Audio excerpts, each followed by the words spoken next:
বিসমিল্লাহির রহমানির রহিম। আসসালামু আলাইকুম। কেমন আছেন সবাই? আশা করছি ভালো আছেন। আমরাও আলহামদুলিল্লাহ ভালো আছি। কাছে এবং দূরে যে যেখান থেকে ভিডিওটি দেখছেন সবার সুস্থতা কামনা করে আমি আমার নতুন আরেকটা ভিডিও শুরু করছি। তো দেখতেই পাচ্ছেন আমার ছেলেটা অযথা কাজ বাড়ায়, মানে আমার চাদর ওঠানো মুখটা দিয়ে কি বলেছি যে চাদরটা চেঞ্জ করতে হবে, সাথে সাথে সে আর কি আরেকটা চাদর বের করে যেমনি ইচ্ছা তেমনি আর কি খাটের মধ্যে বিছিয়ে রাখতেছে। হচ্ছে না, তারপরও সে বিছাবে, আমাকেও ধরতে দিবে না, কাউকে ধরতে দিবে না। ওই যে একটা পার্সেল এসেছে, শুনেছে যে একটা চাদর নিয়েছি, বিছিয়ে দেখতে হবে, ওইটা শুনেই আর কি সে উঠাতে চলে গিয়েছিল। তাই আমি বলছি বাবা এইখানে উঠানো পুরোটাই উঠাতে হবে, আরেকটা নতুন এনেছি ওইটা বিছাবো। তো সে তো খুব এক্সাইটেড, সে খুলবে। তারপরে সে এসে পড়েছে আমার সাথে এটাকে মানে খোলার জন্য, দেখার জন্য যে কি। তো খুলতে খুলতে তার অপেক্ষা হচ্ছিল না, সে আর কি কীভাবে তাড়াতাড়ি আমার কাছ থেকে নিয়ে বিছানা চাদরটা আর কি সে নিজে বিছাবে সে চিন্তায় ছিল। তো ও কি আর পারে, আমাকে ধরতে দিবে না। আমি অনেক কষ্টে ওর হাত থেকে নিয়েছি, কারণ ভিডিও করতে হবে। ও দেখা যে উল্টাপাল্টা ছিঁড়ে, ব্যাগটা ছিঁড়ে তারপরে উল্টাপাল্টা করে রাখতেছিল। আমি কোনো রকম বুঝিয়ে সুঝিয়ে নিয়ে তারপরে খাটে পেরে দেখলাম মাশাআল্লাহ চাদরটা অনেক সুন্দর। কেমন হয়েছে আমার বিছানা চাদরটা কমেন্টে জানাবেন। আমার কাছে তো খুব সুন্দর লেগেছে। আর বিশেষ করে লাল কালার চাদরগুলো কিন্তু ফুটে ভালো।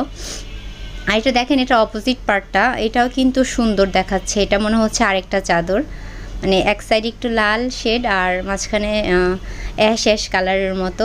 তা আমি উল্টে বিছিয়ে দেখলাম যে এটাও মনে হচ্ছে নতুন আরেকটা চাদর। তো ভালোই লেগেছে, দারাজ থেকে নিয়েছি। আসলে একটু দাম দিয়ে নিলে কি হয়, ভালোই পড়ে। আর দুই এক সময় তো অনলাইনে ঠকে যেতেই হয়, যেহেতু অনলাইন জগৎ, আপনারা হাতে ধরতে পারছেন না, শুধু চোখ দিয়ে দেখে আর কি নিতে হচ্ছে। আমি যে ঠকি নাই এমনটা না, আমিও ঠকেছি। অনেক সময় আমি অর্ডার করেছি একটা, আমাকে দিয়ে গেছে আরেকটা। এই তো কিছুদিন আগে আমি একটা 3 পিস অর্ডার করেছি, কিন্তু তারা আমাকে দিয়ে গিয়েছিল একটা শাড়ি। নেক্সট টাইম আবার আমি একটা বেডশিট অর্ডার করেছি, তারা দিয়ে গেছে আমাকে পর্দা। কি বলবো, যে অনেক রাগ হয়েছিল, বলেছিলাম যে আমি আর অর্ডারই করব না। মানে তারপরও যে একটা আছে না নেশা, ঢুকলে না এটা সেটা খুব পছন্দ হয়ে যায়, আর সেই অর্ডার করেই ফেলি। তো আমি তো দুপুরবেলা একটু কদবেল খেয়েছিলাম, মানে গরম পড়তেছিল, একটু কদবেল খেয়েছিলাম। আর এদিকে রান্নাবান্নার কাজেও চলে এসেছি, ডাল বসিয়ে দিয়েছি আর কি। আর ইলিশ মাছ এনেছিল। আসলে আমাদের মতো কি বলবো, মধ্যবিত্ত বলা যাবে না, নিম্ন মধ্যবিত্ত। ইলিশ মাছ খাওয়াটা খুব দুষ্কর, তারপরও যা মানে খেতে পারি এটাই আলহামদুলিল্লাহ। তো ছোটো সাইজের যে মাছগুলো সেগুলোই এনেছিল, কিন্তু মাছটা কিন্তু স্বাদ ছিল, মজাই লেগেছিল। তো মাছটাকে তো হলুদ মরিচ দিয়ে ভালো করে মেখে একটু ভেজে নিব, তারপরে হচ্ছে তরকারিটা বসিয়ে দিব। আসলে ইলিশ মাছটা না আমার মনে হয় কি আমাদের দেশের থেকে অন্য দেশেই বেশি চলে যায়, যার কারণে আমরাই খেতে পারি না। এটা একদম সত্য কথা। এই জিনিসটা যদি বন্ধ হতো তাহলে আমরা সবাই একটু তৃপ্তি করে ইলিশ মাছটা খেতে পারতাম, এটা দেখার কেউ নেই। তো এদিকে ডালটাও হয়ে গিয়েছে, একটু বাগার দিয়ে নেব, একটু রসুন আর পেঁয়াজ দিয়ে বাগার দিয়ে নিব। তো স্কুল যেদিন থাকে সেদিন আমার খুব তাড়াহুড়া হয়ে যায়। আমি একটু সকালে চেষ্টা করি যতটা সম্ভব কাজ এগিয়ে যাবার জন্য, নয়তো বা স্কুল থেকে আসার পর আর তেমন সময় থাকে না। নামাজ পড়া, গোসল করা, বাচ্চাদেরকে গোসল করাতে হয়, তারপর আসতে না আসতে দুপুরের খাবার টাইম হয়ে যায়, একটু তাড়াহুড়াই হয়ে যায়।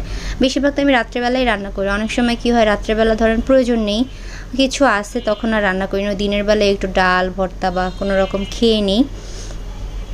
তো আমি একটু ভর্তাও করেছিলাম এখানে আর কি, বেগুন আর টমেটোটা একটু প্রথমে ভেজে নিয়েছি, তারপর আর কি খুন্তি দিয়ে একটু ভেঙে এরকম পেঁয়াজ মানে যা যা লাগে আর কি সব কিছু দিয়ে একটু ভেঙে নিয়েছিলাম। ভালো করে তেলে ভেজে নিলে ভর্তাটা খেতে অনেক স্বাদ হয়। আর পাকা পেঁপে এনেছিল আমার আম্মু আসার সময়, তো ওইটাই আর কি বাচ্চাকে কেটে দিয়েছি। আমার বড়জন যাই খেয়েছি, ছোটোজন খেতেই চায়নি। তাই আমি ভাবলাম যেহেতু এভাবে খাবে না, দেখি তো একটু ব্লেন্ড করে দিলে খায় নাকি। ব্লেন্ড করে দিয়েছি, কিন্তু তারপরেও সে অল্প একটু খেয়েছে, পর আর খেতে চায়নি। জানি না কেন, পাকা পেঁপেটা না আমার নিজেরও অত একটা পছন্দ না, কিন্তু জানি এটা পুষ্টিগুণে ভরপুর, এ কারণে হয়তো আমি খাই, কিন্তু বাচ্চারা তো আর বুঝবে না, তাদের মুখে যেটা ভালো লাগে সেটাই খায়। ট্রাই করে যাই আর কি, চেষ্টা করি বাচ্চাদেরকে খাওয়ানোর জন্য পুষ্টিকর খাবারটা, কিন্তু শেষ পর্যন্ত না খেলে তো আর কিছু করার থাকে না, সেই বাহিরের খাবারগুলাই বাধ্য হয়ে দিতে হয় মা বাবাকে। তো এটা জুস করে আমি নিজেও খেয়েছিলাম, আমার বড়জনকেও দিয়েছিলাম, দেখি এভাবে না খাক, জুস করে যদি খায়। তারপরে এই তো সন্ধ্যার নাস্তা, একটু ফ্রিজে তাল ছিল, তালটাকে বের করে নিয়েছি, একটু পাতলা ছিল, আমার খালামুনির একটু পানি দিয়ে তালটাকে বের করেছে, যার কারণে পাতলা ছিল, আমি একটু ঘন করে নিয়েছি। তারপরে এই তো আটার সাথে আর একটু চিনি দিয়ে একটু গুঁড়া দুধ দিয়ে মেখে নিয়েছিলাম। গোল গোল পিঠাটা বানাবো, তেলের পিঠাটা বানাতে প্রচুর সময় লাগে, যার কারণে বানাইনি। তো এই গোল গোল করেই বানিয়ে নিচ্ছি শর্টকাট। তো আমার ভিডিওটা কে কে দেখেছেন শেষ পর্যন্ত, এই পর্যন্ত এসেছেন, যদি দেখে থাকেন প্লিজ লাইক দিবেন আর আমাদের জন্য দোয়া করবেন। আর আমার ভিডিও যখনই আমি আপলোড করব সাথে সাথে পাওয়ার জন্য নোটিফিকেশনের বাটনটি অন করে রাখবেন, যখনই আমি ভিডিও ছাড়বো আপনারা সাথে সাথে পেয়ে যাবেন। তো এই তোর বাবা আসার সময় শনপাপড়ি নিয়ে এসেছিল আর কিছু ফল। তো আজকে ভিডিওটা এই পর্যন্তই, দেখা হবে পরবর্তী ভিডিওতে। সে পর্যন্ত সবার সুস্থতা কামনা করছি। আল্লাহ হাফেজ, আসসালামু আলাইকুম।